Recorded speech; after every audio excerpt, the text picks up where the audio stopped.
Hello बच्चों, let's see this question. So the question says two blocks of mass 10 kg, 30 kg are kept as shown in the figure. The surface between the block and the friction while going is smooth.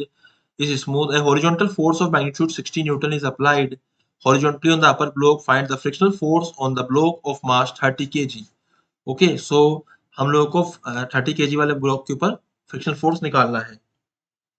ठीक है. So first of all, what we will write?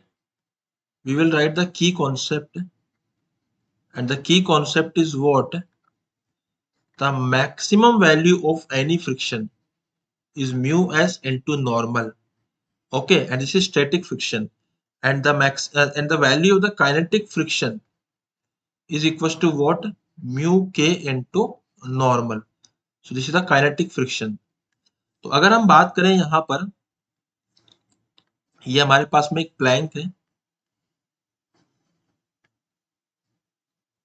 And यहां हमारे पास में आएगा 10 kg का block. ये हो जाएगा 30 kg. इधर लग रहा है 60 न्यूटन. ठीक है. अब हम बात करेंगे फ्रिक्शन की मैक्सिमम वैल्यू कितनी आएगी यहाँ से. तो फ्रिक्शन की जो मैक्सिमम वैल्यू आएगी this is mu into normal. तो जो म्यू की वैल्यू है म्यू एस इनटू नॉर्मल है ना. तो म्यू एस की वैल्यू कितनी है 0.5 into what is the value of normal, it is 100. Solve करने पे कितना आएगा, ये आएगा हमारा 50 न्यूटन.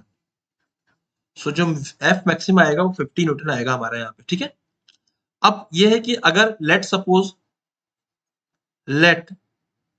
सपोज कि दोनों साथ साथ मूव कर रहे थे. Let suppose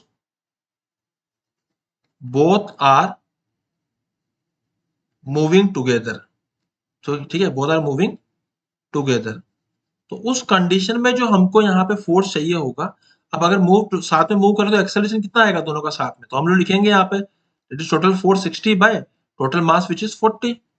then acceleration will be equals to 1.5 metre per second square. And अगर साथ में चल रहे थे तो 30 kg को आगे कौन मूव कराएगा. देखिए इसका ऐसे जब भी क्वेश्चन आते हैं वहां 30 kg को जो आगे मूव कराएगा वो फ्रिक्शन फोर्स ही कराएगा.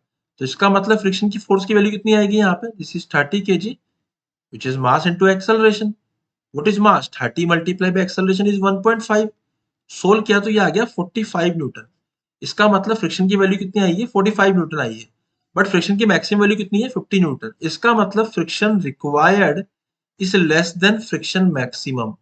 इट मींस कि जो फ्रिक्शन की जो वैल्यू होगी ना, it will be equals to friction required and friction will be equals to 45 newton, क्योंकि 45 न्यूटन वो लग सकता है.